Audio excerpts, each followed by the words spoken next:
Welcome, guys, to episode 13 with my friend and entrepreneur Chandler Malone. Chandler is a three-time entrepreneur who is now building the Ideate Project and investing in early-stage companies through Atento Capital. His journey began as a college student building an events business that hosted shows for Billboard top 10 artists, including the Chainsmokers, before launching his first software company, The Moves, which he exited in 2019. Chandler has a passion for helping underrepresented entrepreneurs and using technology to improve quality of life. Chandler serves as an investor in residence at Washington University in St. Louis and a board member at Urban Coders Guild. And Chandler and I met in school and in undergraduate and quickly developed a strong friendship. And to this day, we still keep in touch. And every time I catch up on the phone with Chandler, I leave feeling inspired. His optimism is infectious, and he thinks deeply about many important topics in tech, business, culture, and the world as a whole. So welcome, Chandler. Thanks for joining us today. It's so great to finally meet you. I know we've tried to meet up a couple times as we're swinging through your state, and it's just never worked out. So I'm glad to be able to meet you digitally. Hopefully we can actually meet in person sometime. I feel like once the pandemic is like finally over and everyone's vaccinated, it'll happen sooner rather than later. But thanks, thank you, and great to meet you as well. Do you want to? Oh, pop questions. Yeah. So I do these like silly pop questions, just rapid fire answer. So what is your favorite hardware, software, or app that's not a super common one, like not your iPhone, something that you like that maybe our audience doesn't know about? Yeah. Let me think. I use my WordPress app on my phone a lot. And I used to use WordPress just to kind of like collect like articles from news sites that I like and just like have them aggregated in one place. But I feel like I've just found myself like more mobile and kind of going places, and instead of just like scrolling on Instagram all the time, like I'll still like to go through it. And so like the app on the phone has been pretty solid. It's been nice for me. So it's just an app that has a lot of articles and things? Yeah. So like with WordPress, you can basically like create like your own internal blog rather than just an external one.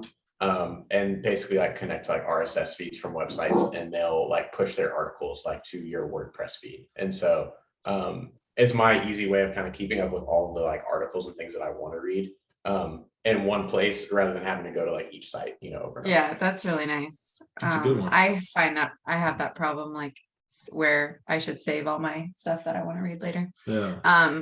What is an artist you've been listening to a lot lately? Yeah. Let me see. I feel like there's a lot, but maybe we can find a pertinent one. I always do the same thing. I always have to look at my phone.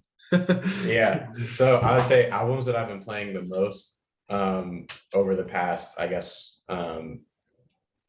last month or so has been Lil Durk's album, Babyface Ray's album, Pimp C's Greatest Hits, and then Drake's Scary Hours, like thing of like 3 songs. Nice. Yeah. What is something you do to take care of your health? Definitely exercise every day. And like if I can't do it every day, it's 5 days a week. Typically we'll get up, like go to the gym like around 5 or so and go play basketball for like an hour. And then just do like a little like light lift after, like not trying to get like super big and strong or anything, but just like stay in shape, and also trying to drink a lot of water and like being really intentional about my sleep. Like I feel like I go to sleep most nights, if it's not like a weekend or like a special occasion, like I'm in bed by 9, like at the absolute latest. So that used to be us. We're kind of out of the swing of things. I stayed up till midnight last night, and that's like crazy for me. What is your favorite brand or store to shop for clothes? Yeah. I feel like I've always worn a lot of Nike stuff just because like as a kid, like growing up playing basketball, like a lot of my favorite players wore Nike, and so I just kind of did. I'll say now though, I'm definitely trying to like lean more into the, like if there are things that I'm working on or people that are close to me that are working on, just trying to like support them, more so than just like having like a few like bigger places, so. What's the shirt? Is that the shirt you're wearing right now? Is that like a friend's brand or something? No, it is not. I actually had a friend's brand sweatshirt that I wish had come in before this, but it hasn't. This is just like a small vehicle that I've been doing like a few angel investments out of. And so like starting to try to brand it so that we can get a little bit more external exposure, which will then make more people reach out, and then like the quality of like deals that we'll see will be a little bit better. So I like the name. That's really cool. Yeah. Yeah, appreciate it. The next question, you're married, right?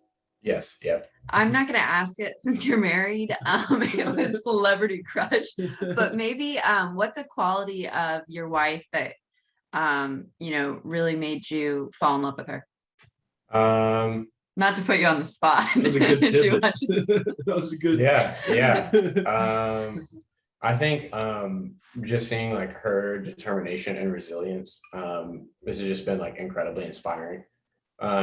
Definitely like motivating me to like be like best that I can, be. But also just like respecting and like admiring like her like so much, for it.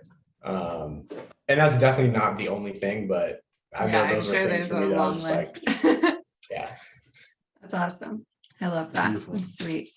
What book or course has been the most influential in your life? I took a course my sophomore year of undergrad called The Anxieties of Digital Technology and Modern Media. And I wrote 2 research papers for that. And they were like 20-page, like pretty extensive research papers on like the societal effects that like these products had. And so one was on Square and one was on Snapchat. So I basically had no really like exposure to just like technology or like interest in it prior to that. I even like took the major that I did because I wanted to go to law school, but that class was really what got me interested just like in the space at all in the first place. And then I think once I kind of like started going down the entrepreneurship path, I read a book which like I feel like is like a very kind of like cliche like Silicon Valley-ish book, but it was really good. It's called The Hard Thing About Hard Things by Ben Horowitz, and basically just like his path and like all of like the things that went wrong, but the end story of like him, starting his companies, and having some of the success that he's had. And I think seeing all of the difficulties that, he went through, which seemed like some of like the biggest problems like in the world, at least for him at the time, and problems that I definitely had not had like the magnitude of ever. It was like a good primer that was like, if I really want to do this and try to like build like a large company like at scale, like I've got to be prepared to like be able to face these things that happen. Because if one of the most successful entrepreneurs in the world had to face some of those things, then I'm foolish to think that I won't have to as well. Yeah, it's interesting. I think that that is something that in theory we all know, whether you're like whether you're an entrepreneur or not. It's like, oh yeah, there's hardships, but I don't know, I think the reality of dealing with it is kind of a different beast, that I honestly personally haven't had to deal with too bad, but it's one of those things where it's like you said, you said that the book is kind of like a cliche Silicon Valley thing, but that's kind of like a cliche like entrepreneur phenomenon, but yeah, I think once like shit hits the fan, it's it's different, it gives you a different understanding, I would imagine. Yeah, I think that would be a good book. I think we villainize people a lot that are successful. As you know, like Bill Gates probably has the most trolls and haters on social media. And so I think that's an interesting take, is like realizing, I'm grateful for my smaller problems. Yeah. And I think to your point about like us like villainizing people who are really successful, I think it's like really easy for people to see like, especially like today, one thing that they don't like, and that just become like their everything. And they just like throw out all of the things that like they should be like really like thankful and grateful for, For example, like there are like a lot of people who hate on Elon Musk, right? Mm-hmm. And it's like, just because of that one podcast with Joe Rogan. Exactly. Or something else like stupid, like how his wealth has grown during the pandemic or like whatever, the case has been, right? But it's like this person literally like forced the entire like car industry to move faster on creating greener vehicles. Like, sure, maybe he's done things that like you don't necessarily agree with, but he has been a net positive like for our society. But yeah. Yeah, I was talking to an older gentleman once, and we were talking about stocks, and he was like, oh yeah, my guy asked me if I wanted to, invest in Tesla like a long time ago. And I was like, no, because he's just too crazy. And I was like, well, you might regret that now. Yeah, I'll admit I've been on the sidelines for all of like Tesla's like success that they have had. But at the same time, I mean, like it's good for society, and I'm happy for everybody that's been able to take part in their success, as well. Yeah, because he made electric car vehicles cool, and made an efficient car battery, and like also solar power. Like when you're someone who's so disruptive, I think you're not gonna. I don't know. I think you almost kind of have to be like in this really strong and kind of in a stubborn way, almost. Where you've been this minority voice in terms of like every this is the trend, and you're saying no, it's this, I'm going to keep doing this, and so it kind of hardens you to the point where I could see why, when now it's kind of like he's coming out on the other side. I could see how that would a lot of what he does makes sense. Yeah. He's also just very like eccentric guy, but yeah. I feel like to have that level of success, there is like a balance between like the level of humility you have to like make sure you're putting like all of like the best of the best people around you and listening to their opinion, but also the like kind of like crazy like self-belief as well, to like not listen to like all of the like voices who are like, this is like way too much, the FUD. Yeah. Yeah. So yeah, I wanted to. That's all of our pop questions, by the way. Yeah. I like that you do those, because I think it kind of gets it going.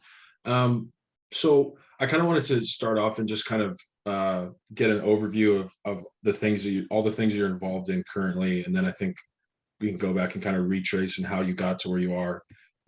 So yeah, first, what's the balance right now between working at this VC firm? It was Atento, right?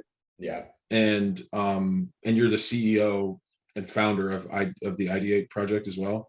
Yeah. It's kind of the balance of doing those two. Yeah. So I'll say that the two like mesh with one another like very nicely. With Atento, I join their investment meetings once a week for an hour. And typically like the first 45 minutes, like pretty engaged, last 15. They're dealing with things that don't really like pertain to like what I'm working on. And the rest of the time is like very much focused on Ideate and then building out the company. But with that being said, a lot of people that I talk to for the company are people who are building technology companies. Some, as late stage as, your Googles and Amazons, but some, early stage startups that are, within the range that Atento would potentially invest in. And so it meshes over like super nicely. So I can be having a conversation for Ideate, meet someone who I think could be interesting investment for Atento, and it's like kind of just like perfect match. Yeah, that makes sense. You kind of have your finger on the pulse. What's going on. And with Ideate, it's specifically targeted for current students, right? Who are building companies. Yeah. Yeah, go ahead. Yeah. So we pivoted the product a little bit, and I don't want to go too deep into the soapbox, like just like off, rip, but I feel like we're in a time where it makes more sense to build like pathways to kind of like disrupt things on your own than it does to just like go straight through institutions. And so, to that point, we're more focused on bootcamp candidates and graduates now, helping them both successfully build companies as entrepreneurs and successfully find jobs. 9 out of 10 companies fail. and for first time founders, that rate is, 9.5 out of 10. And so, with that being said, we want to definitely, encourage people to be able to build things, right? Like entrepreneurship is like the greatest, like stimulant of the economy, greatest like job creator, comes through startups. But with that being said, like we want to be able to give people like practical tools that they need, because everyone's not going to successfully start a company. Everyone needs a job, Right.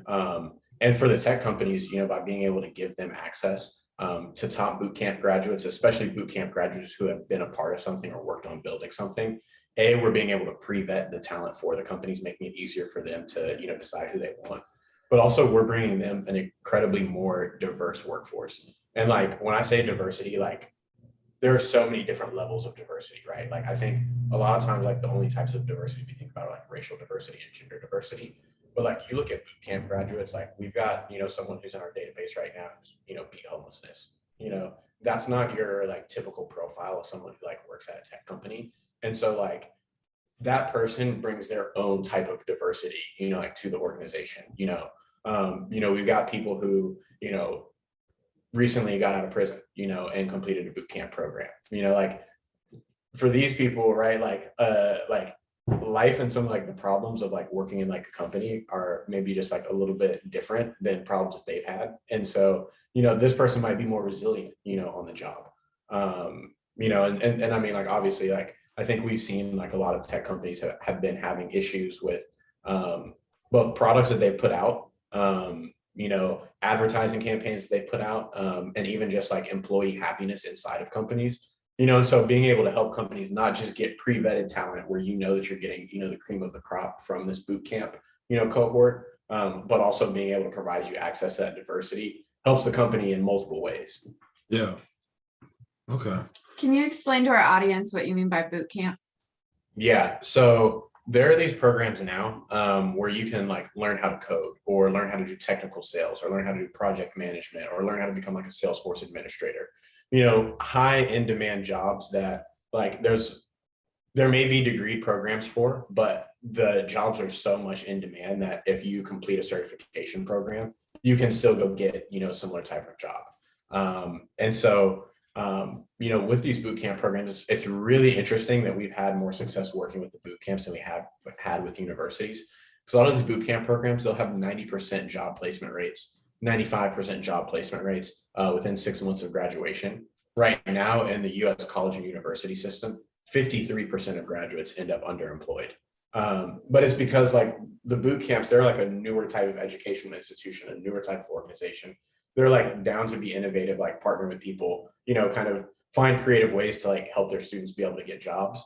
Whereas the universities, which like also don't want to be university bashing because they bring so much like good to our society that like I don't want to do that. But they move a lot slower because I think they're a little bit more kind of like entrenched in like some of like the processes of the past, versus some of these boot camp programs. Yeah. And I'll add with the boot camp programs, you also don't have to pay tuition up front for most of these. They'll operate it through something called an income share agreement where, you sign up for the boot camp and, they give you a loan for the cost and you pay back the loan by paying back a certain percentage of your income once you get a job. And so they're literally incentivized to get you a job or else they don't get paid.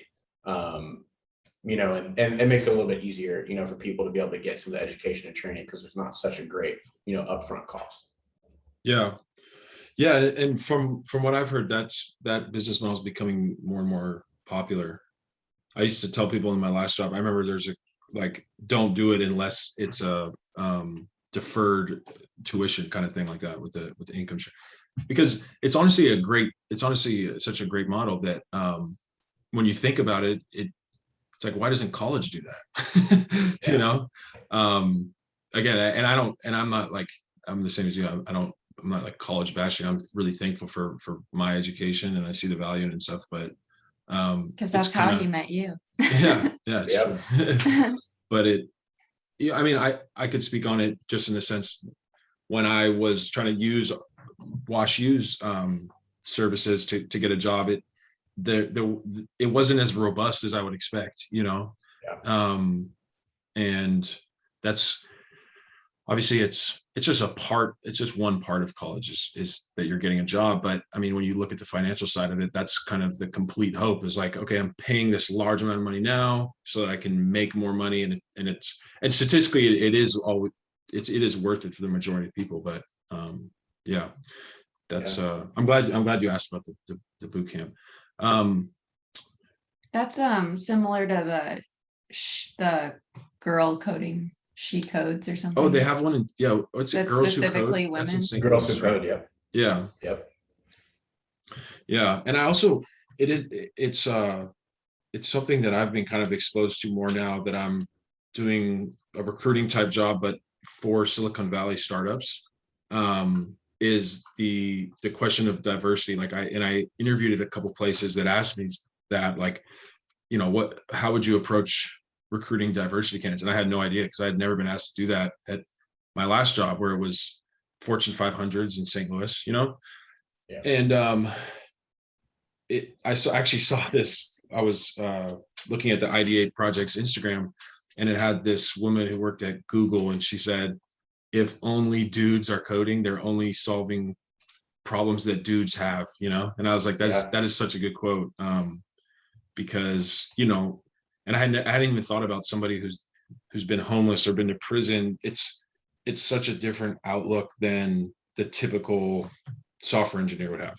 And that can provide value kind of in all the ways you said. I mean, but if you can have this very like one track mind looking at a problem, and it's, oh yeah, it's Silicon Valley and we're agile and we're progressive, but it can definitely, I can see how things can get very one-sided very quickly.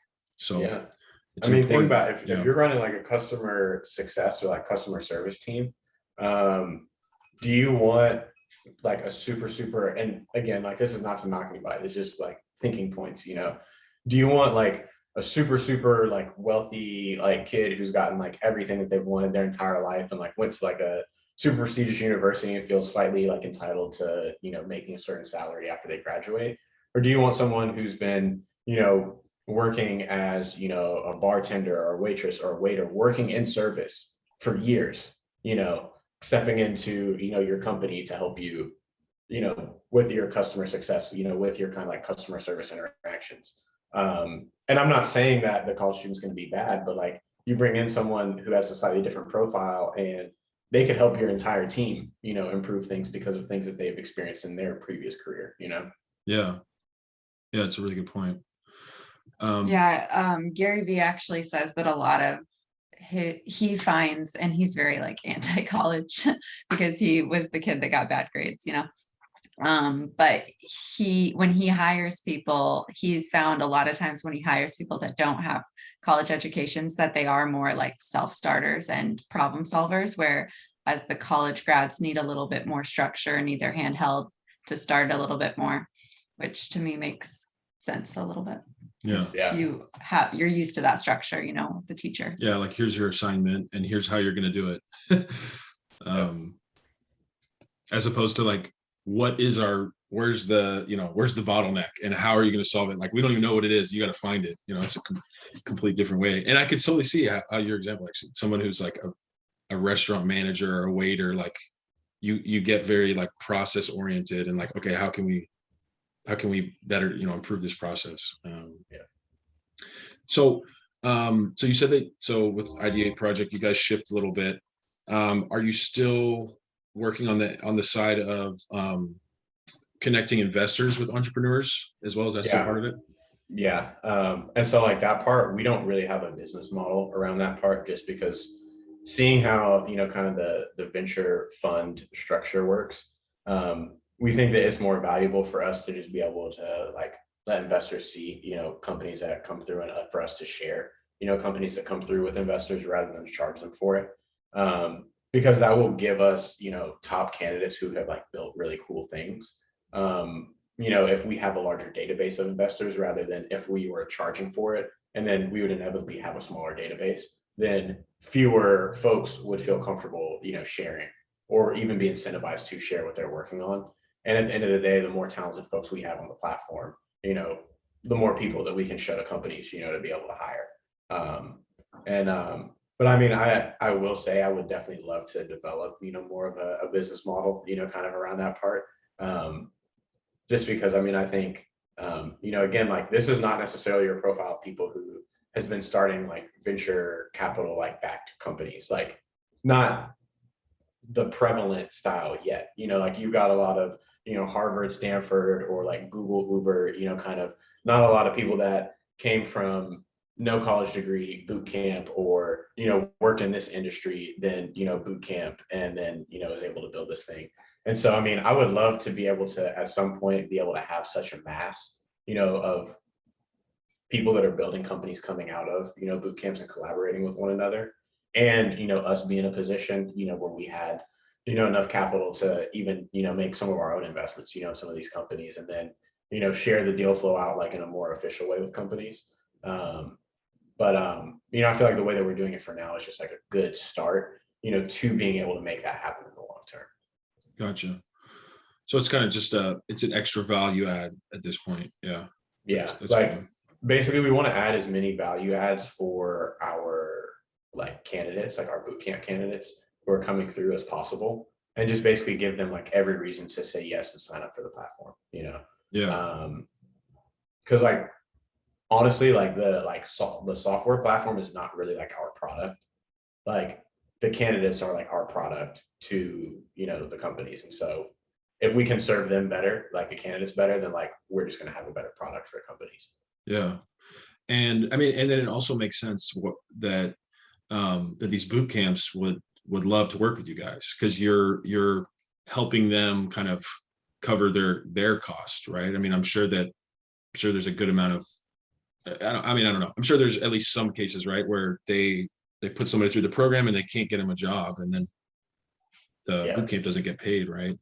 So to have, even though they're doing way better than universities in terms of job placement rates, like if you're going from a 90% placement rate to a 95%, like that's still like significant for your bottom line, as a boot camp. So yeah, cool.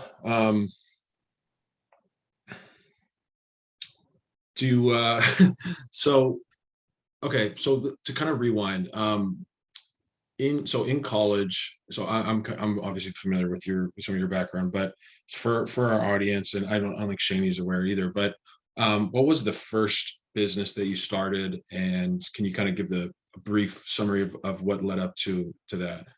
Yeah. So I guess like first, like one that feel like really just good, kind of like sharing about definitely was Pyramid. And I will say kind of that was just the beauty of being at WashU and meeting like a lot of like really phenomenal people, kind of like in succession, with one another. Meeting, David Fatoki and, joining Linus was like something that just like spurred this thing of like hosting events to like make money, and then, spending time, with, my co-founder of Pyramid, Hannah Pearl, who's doing amazing things right now with Jim McKelvey at Invisibly, and will continue to do like more amazing things. Like having those two things, like just around one another in like such proximity, basically is like what got Pyramid started. I saw how much money we were able to raise, for Linus. And then, would like to go to, concerts, with Hannah and friends. And so it just kind of like easily became a way, the folks who are hosting the concerts in town, and like, we can get access to, a ton of the students who would be interested in going to these things. How about we like actually like put like some branding around this, and like, at first not necessarily share with people that it's us, but just that, this group is, here, offering discounted tickets to concerts. And so that went, really well the first two times, that we did it that way. And we were able to save the capital from the first two times that we did it that way, to start being able to book out venues and book out talent ourselves, so that we weren't getting just a commission on every ticket sub. We were able to walk away with everything. And I mean, like, in the early days, like the talent would just be like talent from, WashU or, from schools in St. Louis, because we knew that, that would bring their friends, which, could then just like make it be, a great event.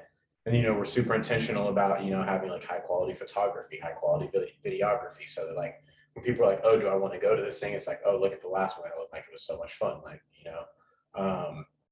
and I mean, yeah, I think everything just happened like at like the right place in the right time for like that to have, kind of like come together with like all the people that, kind of like inspired it for sure. Yeah.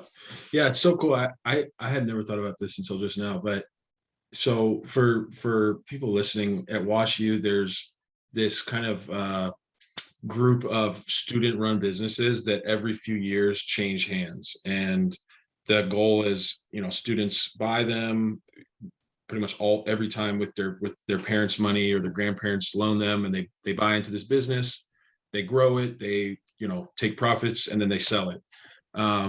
And for you to start this thing completely from scratch, that, I mean, I don't know, but I would imagine it was sold for close to, or likely way more than those do, is really pretty crazy, and have it be so simple, Yeah. It's pretty cool. Yeah, man. I mean, like, also, I think that, there is a life cycle for, those types of businesses on campuses, because there were people that were doing the exact same thing before us. Yeah. I don't know if you remember like the Top Shelf. Shelf, dude. I was just thinking of that. Yeah. Yeah. And I mean, like, there's groups that, have done it after. Pyramid still exists on WashU's campus, but there's also another one called Premier STL, and it's like, yeah. And so, yeah, I mean, it's probably a really big struggle right now, the pandemic. Oh yeah. Yeah. But yeah, it's interesting. Yeah, I mean, yeah, so it was a good experience though. So that was kind of your first taste of like real entrepreneurship. Yeah. And I think I realized though pretty quickly that was not what I was trying, like that specifically was not what I was trying to like do or build. And I definitely needed to like get over to like the technology space, because I feel like impact and like amount of people that you can touch with like your business all of a sudden just like compounds like, exponentially when you like slap a layer of like technology onto it. And so, that was basically what kind of like led to the start of the moves. It's like, okay, I want to build a software company. Well, what's an area that I know about? Well, hosting events and concerts, because like that's the only thing that I've really done like at this point in my career. And so that one was really tough. Like, I feel like in terms of just like success out of the gate, Pyramid was very successful out of the gate. The moves like definitely took a lot of lumps. But I mean, like, I think that's also like the beauty of like trying and starting things. I feel like you learn a lot when things don't go exactly the way you want them to. Basically like our kind of premise was that, for event hosts, we could help you get more events or more attendees, to come to your events, because, we had a social, tool, so you could see, which friends were going to events, and you could purchase a ticket just by clicking on, the post that a friend, was going to be going. We also had text message updates and invitations to events rather than email. And that was before, Ticketmaster and Eventbrite were doing it. At that point, text message open rate was at like 94% and email open rate was at like 15%. And so, there's like a compelling, value add. And then also we had, the lowest transaction fees within, all of the major, ticketing providers. And then, everything from the event could be managed from the app. And so, in the beginning, we definitely had some difficulties. We targeted to the wrong demographic at first, and, went first, towards the venues rather than the event hosts themselves. And, the only venues that really interfere, too much with what ticketing providers use are the ones that have like exclusive partnerships. And so like, we were basically like trying to convince and sell the person who wasn't even the person like making the buying decision, Right. But, I mean, like, learn from that, and then, we started actually selling to just the event hosts themselves, like the people who were putting the events up on Eventbrite. And we were able to grow pretty quickly for, like a 6-month span. Ended up growing it to over 80,000 users, had over 500 events on the platform. But like, I feel like that range for like a consumer facing like application is like where companies like go to die. It's like you've had some success, and so you weren't a complete failure, but you haven't like grown to the point to where it's like a scalable business, or that like anyone would be super excited about it. And so for me at that point, it was like, let me sell this while like there is some growth and I can like pitch like the potential of it. Because I kind of saw the writing on the wall, right? Like we didn't, write the software for, us to be able to send out these text message invites. We just use an API from a company called Twilio, who does that. And so, we look up Eventbrite's, starting to integrate text messages, Ticketmaster starting to integrate text messages, and if you're an event host, it's like, okay, this other thing's cool, but these other value adds don't mean that much to me, such that I would go away from using my established thing that's been working for me, tried and true for the past, 5 years of my business, and so we ended up selling the company to a group called Right Enterprises in Atlanta. They did event hosting, promotion, security, and owned a few venues down there. And don't want to, I guess, go too much, into kind of like where it's at now. But app's not really being widely used. And so, it's nice to be able to get a little bit of it, but, just to be, completely frank, we sold the company for a quarter of the valuation that we raised at. And so it was not a success, by any means. But I'd say definitely like a lot more of a learning experience for sure, Yeah. Yeah. When it comes, you talked about like selling the company, and do you have, I'm guessing we're going to attract a lot of listeners that are interested in running their own business, entrepreneurs. Do you have any advice for the pitch and gaining confidence when doing something like that, where you're selling a business that you don't want to run anymore, or just a pitch for anyone in general trying to get people to use their services maybe? How did you gain experience doing that and confidence? Did you have sales experience ever? Yeah, so I'll say a couple things on the pitches. I did not, I didn't share this, but like after leaving Pyramid, I worked at a venture capital firm for a little bit and just like got really like into that world. And so it was like seeing a ton of pitches and doing a ton of research on like what people want to see out of pitches, and I mean, the beauty is that like a lot of that information is like super widely available. Like, you can see like Airbnb's, first pitches. You can go see, YouTube's pitches, when those companies were really early on. And I think you'll be surprised that like, it's not necessarily about like how like beautiful the presentation is. Like, yes, the way you present things matters, but it's just, can you create the feeling that this problem that you're solving is something that's really important either to the world or to the specific person that you're pitching to? And the way that you're solving it is going to be in a way that's 10 times better than anything else that they've ever seen or used. And, the more that you can like quantify things and use figures and statistics, right? Like, for example, when I talked about, like the text message versus email invitations, right? You go a 94% versus a sub 15%, and then it's like, well, oh, I know that, 5 times as many people are going to open my event invitation. Like, this is something that is interesting to me. Like, let me hear more, because even if all of them don't convert, maybe 3 out of the 5 convert. And now we've got 3 times as many people as would have come, initially. Yeah. And so, I mean, I think it's really just understanding problem that like is needed to be solved, and being able to convey that you're doing it in a 10 times better way, whether it's in terms of, cost efficiency, time efficiency, success rates, whatever, those metrics are. And I think one thing that I have definitely felt, and even in my early times of pitching the moves, like I got so much better at pitching it throughout. And I think the stronger your handle is, on the information, and like the stronger conviction you feel on the potential of things, the easier it is to like actually be able to put together that compelling pitch. And so like I think it's just really like in the preparation. You prepare, then like you don't have to have confidence in yourself and in your abilities. Like you literally just have confidence in your preparation. Yeah. I like that. Yeah. It's a good question. So you're still obviously seeing a lot of early stage startups right now. What problems or what industries interest you the most when it comes to them? Education definitely interests me a lot. I feel like a lot of just problems that we have in world and society stem from unequal access, or limited access to things that like really matter or are pertinent, you know? And so, I mean, obviously like with COVID happening, right? Like new like ways to, convey information and share education also like have popped up like crazy. And so education, huge area. And I would say like that includes tools of like actually administering education, but also like new models, for people to like engage with it, as well.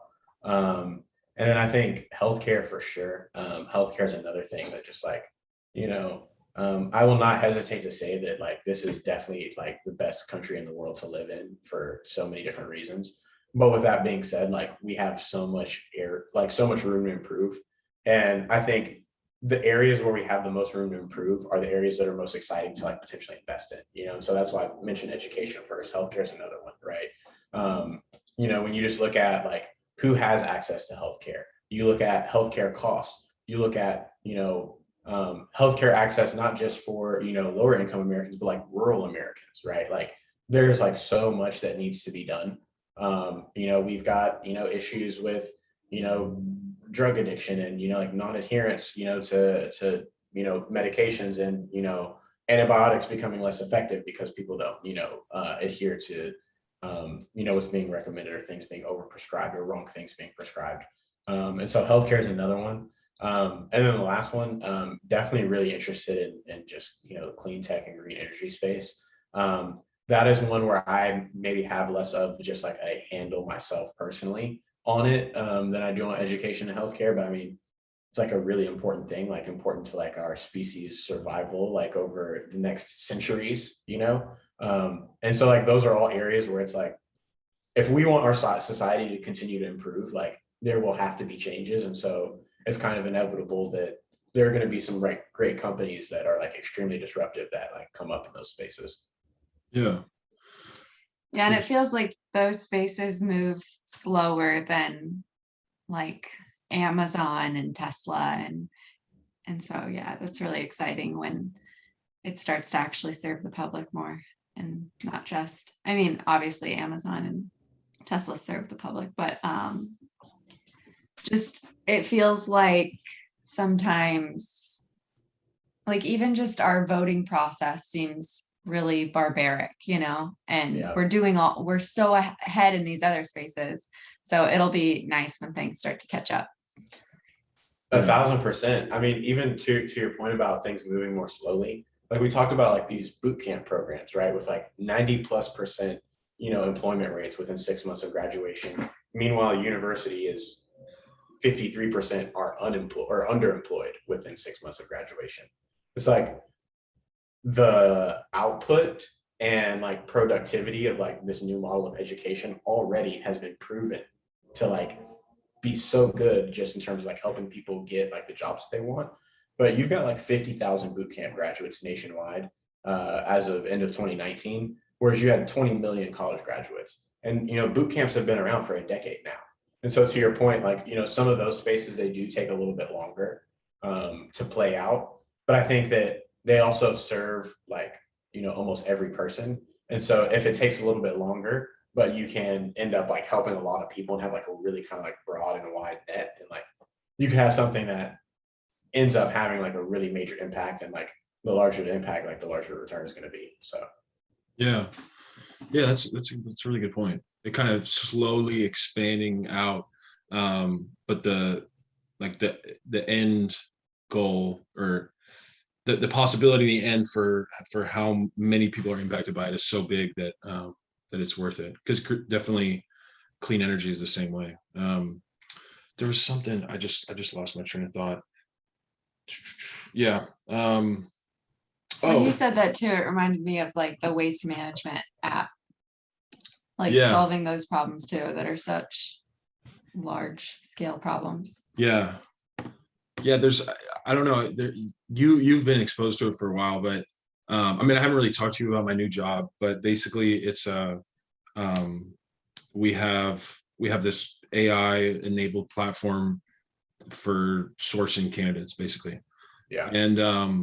And most of our customers, probably 90% of our customers, are like early or, you know, seed stage startups. And I've just been amazed at how many different startups are trying to solve these different problems in creative ways, and with technology. It's made the past month, I've been so optimistic kind of about the power of capitalism, you know, the power of just of the market in our country, you know. Like I think that for me personally, I hear more negative like opinions about it than I do positive a lot of times. So just to be able to see, oh man, look at all these, you know, and like you said, 9 out of 10 of them are going to fail, but the fact that they can try and they can get millions of dollars like to help them try is really amazing. Yeah, dude. I mean, yeah, I feel like we've had this conversation before, right? Like our society is never going to be fully perfect, right? And so like, you know, you have to have those people that are like, hey, we can do this thing better. But I think just in terms of like, oh, capitalism is like inherently bad thing. Like as humans, like there are a lot of us that don't have the best intentions. And so like, no matter what type of system that you have, there are going to be like negative externalities like from that system, no matter what it is. And so, you know, I think in theory, and I think like we can do better at implementing this, but I also do have faith that like as we have more and more people who's like, I don't want to come across the wrong way, sound the wrong way, but like are like stepping into like more and more consciousness, for lack of a better term, you know, I feel like we can have a more like inclusive maybe form of capitalism. But I think like us talking about like moving all the way away from that, I don't think is like really like the most productive conversation, you know? Yeah. But I think like hearing and like understanding like where it's coming from, I think is a really good way to like kind of like understand, okay, here's how we can do better, you know? Here is like issues that people are having, here's issues that people are seeing. And so like, as we like think about like how we like govern ourselves and like make our world, like we can respond to these issues within the framework that we already have versus going with another framework that, you know, there's no like real clear evidence that it's going to be better anyway, you know? I actually we just got back from Miami, and we got a tour from a tech entrepreneur out there who's, you know, had a lot of success. And, you know, he's like, look, Miami's the capital of Latin America, you know, and you've got, you know, a lot of people in Miami that came from, you know, countries that, you know, just operate under different political systems, you know, and Miami has prospered as a city, like prospered. And I'm not saying that, again, that it's perfect for everyone or that every single person has, you know, had the, you know, mobility.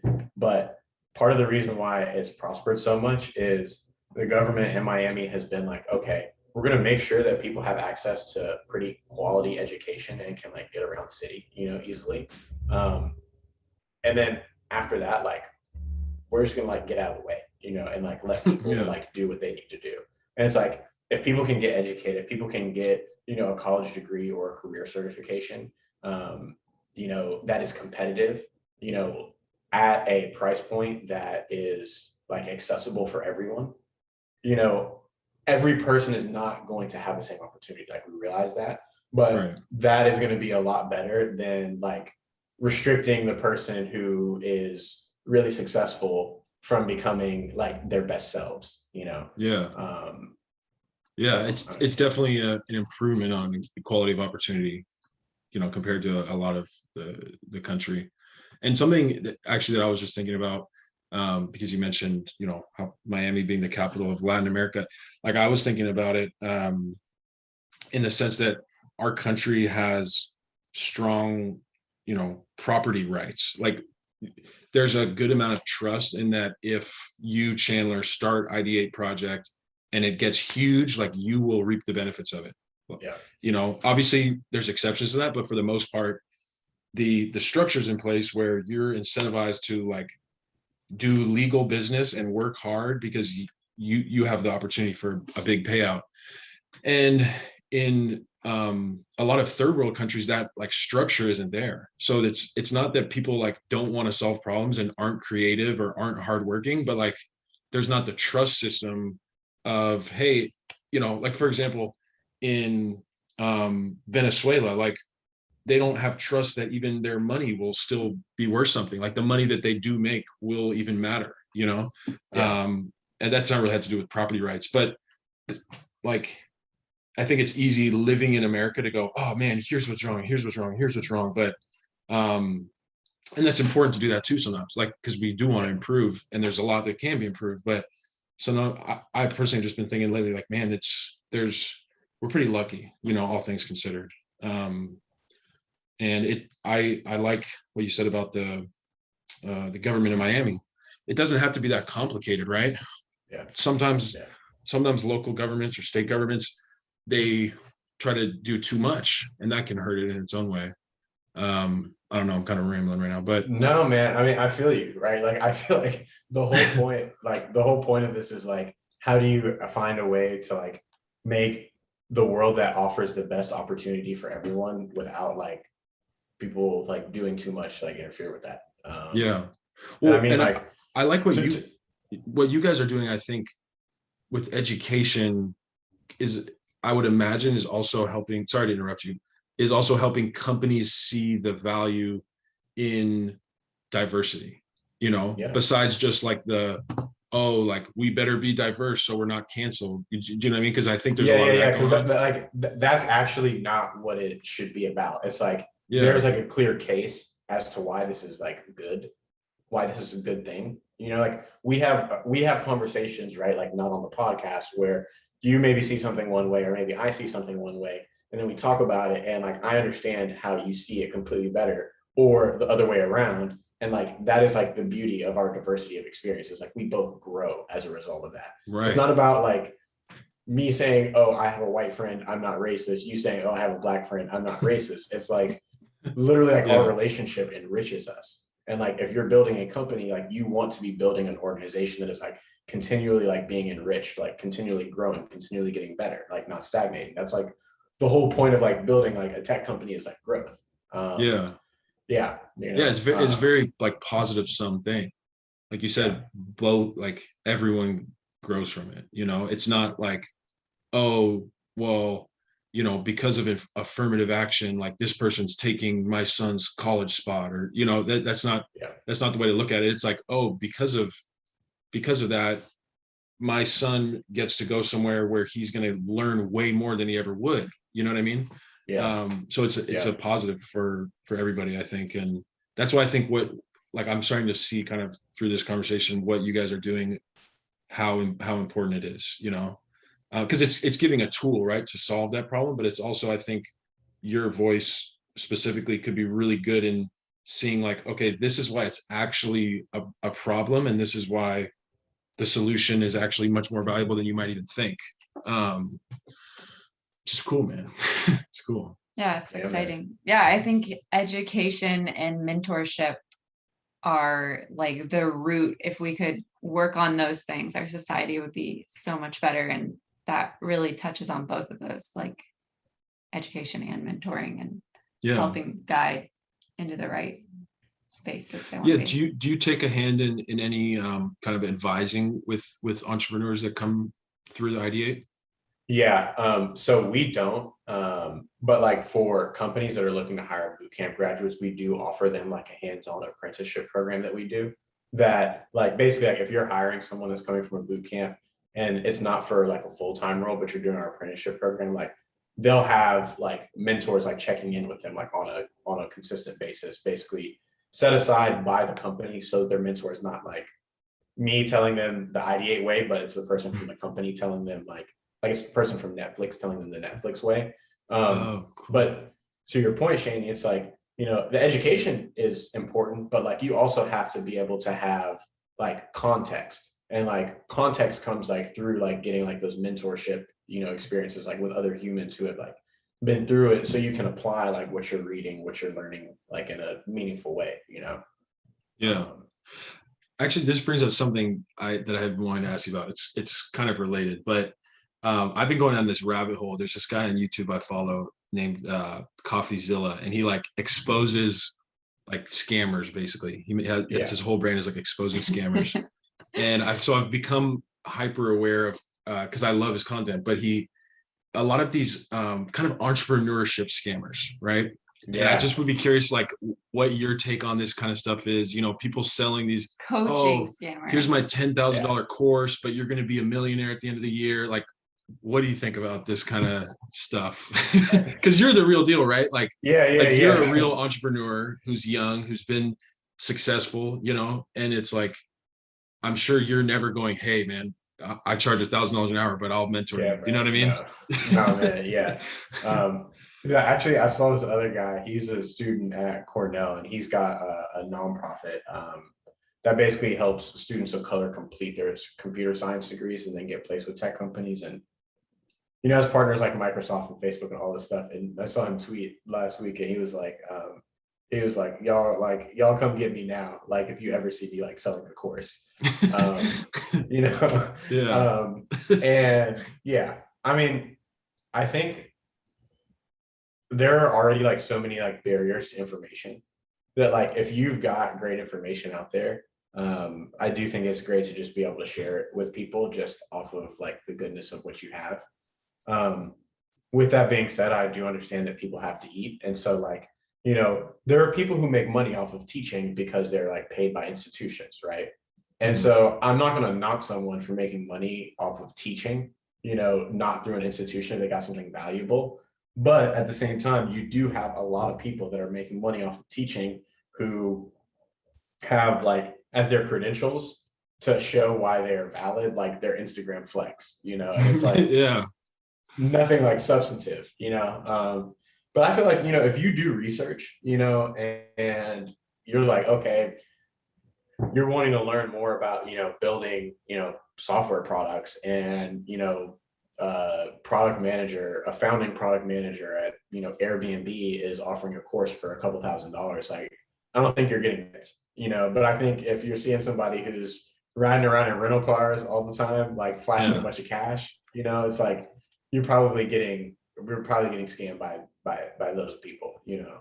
There are, we don't want to knock courses either, because I recently bought a couple photography like video tutorial and preset courses of my two favorite photographers, and like for $200 I can literally learn from my favorite photographers and learn how they do their style. And like they literally go in and show me exactly how they edit their photos, and like in one click I can edit my photos like them and see and like learn how they adjust them. So that's what's tough is that there's so a lot of good courses out there. I mean, I know I've spent, I can't think of an example off the top of my head, but I think it gets drowned out by these kind of like what would you call them? Contrepreneurs. That's what I've heard one guy call contrepreneurs, like con man. Well, and they prey on people that don't have a sense of self-esteem or community or mentor or any.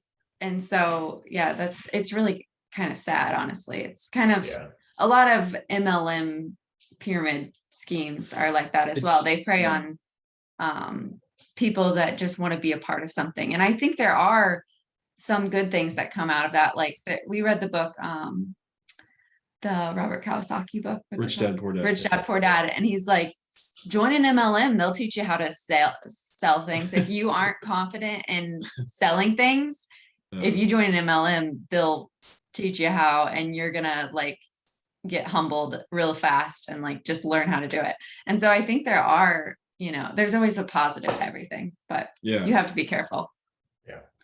Yeah, it's tricky. And I guess the answer that I've seen is this guy's YouTube channel, CoffeeZilla. I'll say his name again. I love it. But there's one I follow on Instagram. It's called Baller Busters, and they're the same thing. If you like the CoffeeZilla dude, you'll like Baller Busters. I want to check it out. And I've seen with CoffeeZilla, his channel grow like a lot, and he'll have people who have been scammed on, and they kind of like they interview them, and it's almost like therapy for these people, and like they're telling more people to watch out for these con men. And it's kind of going to try to tie it into your point. the answer is education, you know. And I will say, mentorship programs. I will say, like, one of the negative externalities of capitalism is that we are incentivized kind of to create like a very like materialistic culture, because if we have a materialistic culture, then the people who are making the things can then go sell more of the things, you know. And so I think it's like really easy to like show the flashy things and then like that be something that convinces people, because it's like the only way that you get security is by, you know, attaining wealth for yourself. And it's like this person is showing that, at least the way that it appears to the untrained eye, that they have a lot of security, you know. Which, like, I mean, that's what you're kind of working for, you know, in capitalism is security. And again, like, I'm not saying we're throwing that out, I'm not saying that at all, but I do think that that is a negative externality, and that culture allows people like that to succeed, right? And so like every person's not super materialistic, like, right? Like if I see a guy driving a car with the door to go up like that, you know, and a bunch of cash, you know, like that's not gonna like make me want to go follow that person. But like, you know, if you've been income insecure for years and you see that, and then that person's like, I can tell you like how to have this, and I was in the same position as you, you know, I mean, like at that point, it's like, why not give it a try if you're the person that's in that situation, you know? Right. It's a powerful, simple con. Yeah. Because it's just, you know, like I said, like I look at you and it's like, I look at the way you present yourself online, you present yourself, you know, on an interview and in our phone calls and in person. And then like, I see some of these other clowns and it's like, they're just like trying to fake the funk so hard to me. And I'm glad that like, it's clear to me, but it's kind of, yeah, it makes me kind of like scared for the people that it's not clear to, because like you said, if you've been like, everybody wants a get rich quick scheme, you know, and the get rich quick scheme is like start Facebook, right? I mean, like that's the get rich quick scheme, right? And there's a lot of people trying to do it. It's not a scheme. It's just like you have to be this 0.0001% outlier, you know, hyper growth company. And there's a lot of like the smartest people in the world trying to do that, you know. But this idea that there's like some way to like automate your income where you're like sitting on a yacht is like so ridiculous, you know. Yeah. But people want to believe in it. I don't know. I think also though, like the people that are really successful, like, yes, they definitely, you know, do want, you know, financial security, and like they understand like the way that like money works and the way the world works.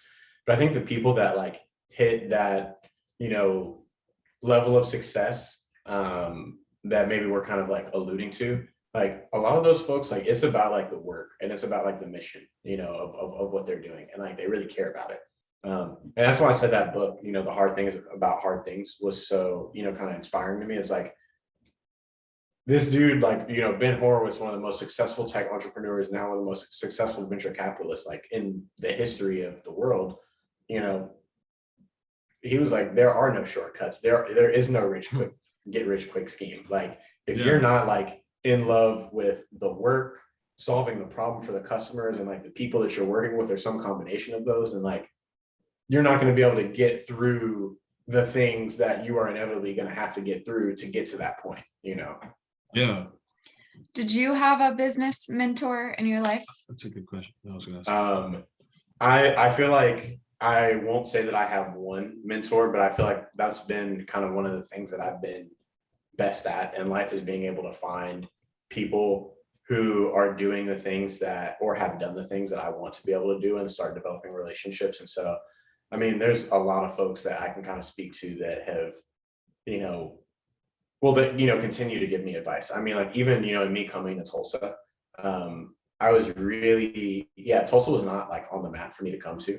But the gentleman that I met that, you know, I went to go work for at Atento, you know, he, you know, was an entrepreneur in college, and, you know, was running, you know, managing over 100 coffee shops, you know, while he was in college, and, you know, was, you know, part of the founding team of, you know, Silly Bands, you know, and, you know, did, you know, digital marketing campaigns for, you know, Snapchat and, you know, Tinder, you know, when companies, and Bumble, you know, when companies like Tinder, baby. Yeah, we have a lot to owe him.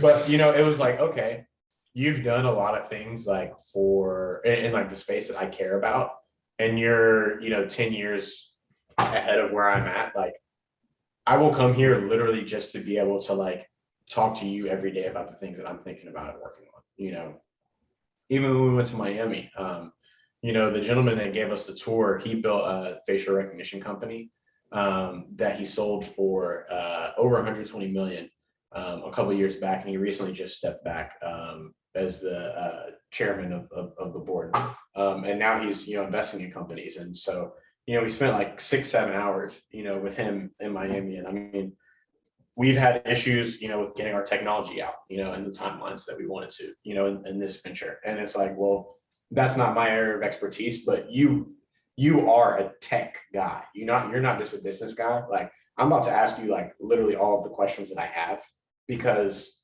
your advice, you've been through this and you know more about me than the subject matter. Like, your advice is going to be better than anything that I can come up with like on my best day, Yeah. And I think being able to have people that have experience in a couple of different areas, to go to, then it's not like I'm just necessarily taking what someone else says and not like interpreting it for myself and like applying it myself, but it just makes it so much easier, Yeah.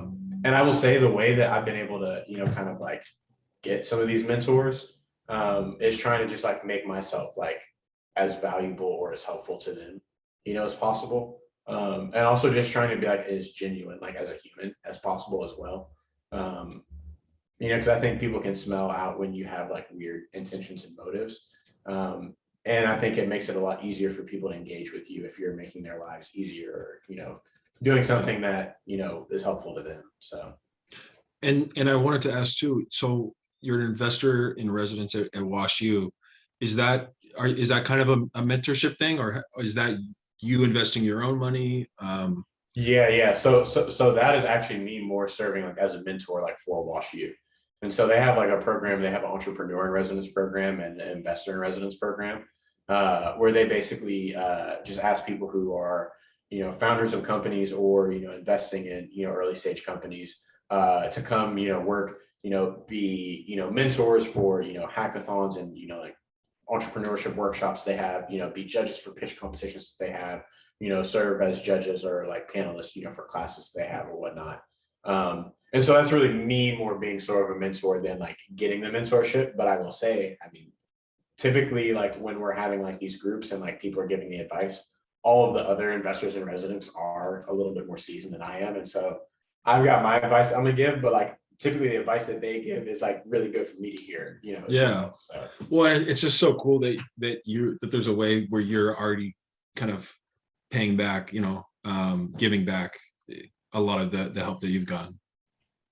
Yeah. I mean, I feel like that's the whole game, right? Is like, like I talked about like my kind of like story and journey and path, like literally pyramid, like would not have been a thing had it not been for David and the entire Linus group. And like, had it not been for, Hannah, and some of the folks that we worked with, in St. Louis, right? Like everything I feel like is everything like that happens. That's like really great.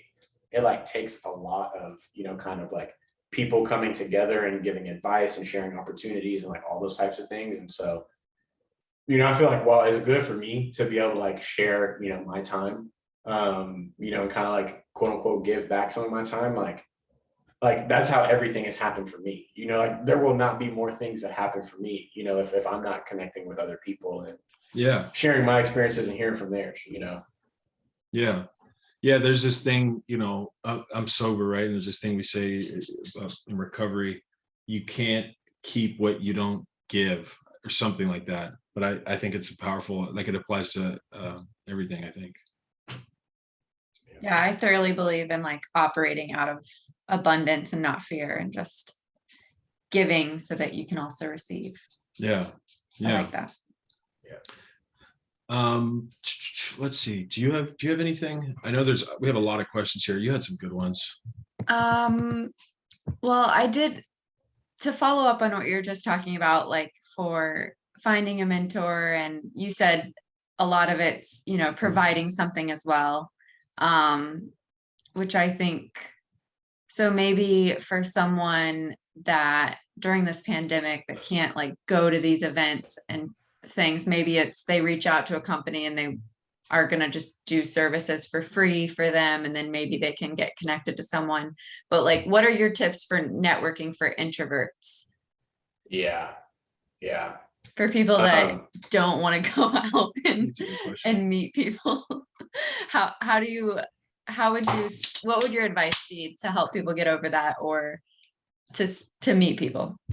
I would say like you can even use that to an advantage, quite frankly, because you know, if you're one of those people that doesn't love it, then like, you know, the best way to do things would be to be like super prepared of like, here's the things that I want to accomplish, you know, in my you know, networking, you know, just kind of like time and, you know, extension of myself. And, you know, that can help you even stick, you know, a little bit closer to plan, you know, if you're someone that isn't something that you love doing, you know, and so you want to kind of get in and get out. I mean, the other thing that I think about as well, because I will say I've found myself getting considerably more introverted as I've gotten older. And so I'm kind of that way where I don't like going to a bunch of stuff like if it doesn't necessarily like make like really clear sense, you know, to me, you know, at this point. But I think also like I have learned very quickly like the amount of things that you can do, the amount of freedom that you have, like it grows exponentially like with the number of people that like you kind of like have relationships with and like are able to tap into. And like you can be in a position where you're like networking out of necessity, right? Because like you want to, like you need to get this opportunity, like you want to have this opportunity, you don't have like the requisite network to be able to do it. And so you've got to go out and meet and find people, you know, or if you're doing it, you know, like more proactively, then in the future, the people who are already kind of like in your community, in your tribe, can be the ones who are introducing you, you know, to kind of more opportunities. And so it's one of those things where like if you're introverted, thinking about the long game, and that like it pays dividends. It's like it's literally just like it's like compound interest, you know, like networking and like networks and like money and like reading, like all of these things, like they work in kind of a similar way. And so, you know, the earlier you get to it, I think the easier it becomes for you, you know, later on. And you definitely don't want to be in a position if you're someone who's, you know, introverted in your, you know, 20s, that, you know, you're introverted in your 40s, you know, and you're, you know, having to, you know, just still go meet, you know, all these new people to try to, you know, get something going on. Whereas like if you did that work in your 20s, you know, you've got a network that you can then, you know, just kind of like branch out of and off of. So yeah, I don't know how helpful that was. That makes sense. No, I like that. That's a really good answer. I had a question. I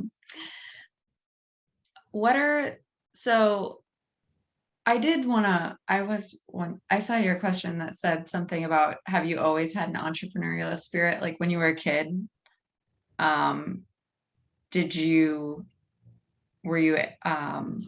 were you the kind of kid that like had a lemonade stand and stuff? I was not, but there was a little period where like like if I would go out of town for a basketball camp, like, you know, I might, you know, take some like fruit snacks and stuff and, you know, sell some of them, but it was like never anything like serious. Like it would just be like, oh, I want a couple extra dollars. Like I'll do this, more so than like, oh, I had like, you know, like real plans or ideas. But I think that like the wanting a couple extra dollars, like you could argue that like that is like being able to figure out how to like get it quickly. Like I feel like that is like kind of semi-entrepreneur. I mean, like even you know, I did like a summer program at WashU before my freshman year started. And definitely like not my like finest moment, but I feel like, you know, we can share it, you know, now. But, you know, I remember before I left Dallas, I was like, let me make sure that I have a fake ID so that like when, you know, people, you know, want to go like buy alcohol like at this like summer program, like I'll be the person that can get it for everyone. Just like upcharge a little bit, you know. And it's pretty ironic because like I really don't drink at all like at this point. But you know, I mean, like again, I was just like, oh, I'm at college, like I'm not at home anymore. Like this isn't a business, but like I'd like to have a little bit of extra money to just like do stuff that I want to do. And so this is the easy way to do it. But I don't think I wanted to be an entrepreneur until like sophomore year of college, I'd say. Yeah. It's interesting. Yeah, those a couple examples are kind of just like you seeing this place where you could step in and apply a little leverage to make money almost, Yeah. which I think is like you said, that kind of is on entrepreneurship. It's like, oh, like I don't have to like change the whole world, but like I can like change this one thing and optimize it and make it a that one part of the process a lot better. By doing that, make myself a lot of money or my investors a lot of money or something. I don't know. So another question I had is for this, I found this personally when I ask people, like someone will, tell me that they just want to do crafts and they want to make a craft business, say, but they're kind of stuck in their 9 to 5. And I'm like, just start your own business, like use social media. I'm all about like get online and just start a side hustle and like see what it could go into. And their pushback is like, nah, I just don't want to deal with like the legalities of like, getting a lawyer, getting a website, getting an LLC, getting a business bank account, all these things. And I'm finding that personally, like, I've started my own business, just got an LLC, and there's so much nitty gritty paperwork and just nonstop, there's always something else that I gotta like get signed or get sent or buy or whatever. What is your advice for people that like hate that kind of stuff and that's what keeps them from starting their own business? Because I think like I don't want that to hold people back. So what's your advice for that? And how do you stay on top of all that? Yeah. So I'll say a couple of things. My advice for it is it's like, like working out isn't always the most fun. And like eating healthy isn't always the most fun, but like you have a goal for like your health or like the way that you want to look. And so you like swallow like when it hurts and like you get through it because like you want the goal on the other end more than like how annoying or uncomfortable like what you're doing to get, on the other end is.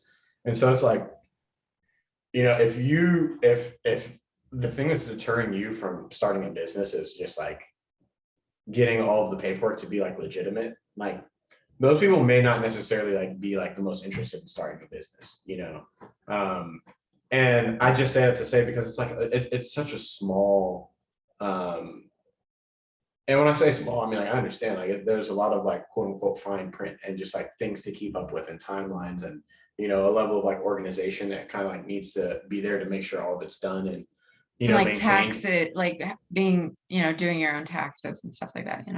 Yeah, but it's like at the end of the day, like, would you rather like look up, X number of years from now and be like, man, I'm glad I didn't have to, pay for someone to do taxes or figure out how to do, our business taxes like for myself. And like, would you rather have like learned that, like swallowed the pill and like been able to build your business even if it doesn't work out, or never started it because of that reason? It's like that's probably like the weakest reason that you have like not to start it, Yeah. It's like annoying paperwork. Yes, it's annoying paperwork, but like, it's not and I'll say, if for me, I use a couple of things, right? So like there are more and more software tools that just make stuff easy to stay on top of things. And so like I use this one company called Rippling, and they basically like they send me an email whenever I need to do anything, whether it's like 401k for employees, whether it's payroll, whether it's tax stuff, anything. And like basically like take me through step by step how to sign it up or like how to like complete the things for like that month or that quarter or whatever the case may be. And there are more and more tools like that just like take the like really annoying stuff like kind of like out of the equation, because I mean it shouldn't be that difficult. Like while I may be saying like, oh, that's not a reason to not start something, I do agree like it should be easier to get started, but I think there are more and more tools. There's another one called Stripe Atlas that helps people get started, with just, I don't think they help you register for an LLC, but they'll help you register for a C Corp, like get like your tax filing and all that type of stuff set up. And so, I mean, I would say, just like doing research, like looking for resources online for places and ways that, that stuff can get automated. It might cost a little bit of money, but it's like, look, like it's worth paying, 20 to, 50, 60 bucks a month, to be able to have someone just like prompting you to make sure that you don't like miss anything. than not doing it at all because you don't necessarily get excited about like those parts of things, you know? Yeah, I signed up for my LLC in LegalZoom, and they actually have this cool thing where it was an extra fee, but I have access to a lawyer at like any time, and I can just call them up about things, and it's like really cheap, you know, so they make it really affordable. So that's been nice. That's another thing that we love about technology, right? Like LegalZoom has made it easier for you and like starting your business. Like that's the whole point, is like for it to make like stuff easier for all of us. Yeah. Cool. Anything else? I know we've been talking for a while. I think we covered it all. I think we covered a lot of good things. Yeah. Do you have any last things you want to sum up with? Man, great catching up again as always, and definitely overdue to meet in person. Shani, great to meet you as well. I'm glad you guys, had me on, as well. Yeah, dude. We really appreciate you coming on, and as always, you left me with a lot of things to think about, and yeah, it's cool. Yeah, thanks so much. Definitely. So grateful to have you on. Yeah, I will say, just seeing some of the previous episodes and folks that you have had on the podcast, like definitely excited for you guys and like where this is growing, and where this. Yeah, it's gonna get better slowly. Yeah, we're working out the kinks. Appreciate it, brother. Well, have a good rest of your day, and I'll talk to you soon. Yep. See you guys. See ya. See ya.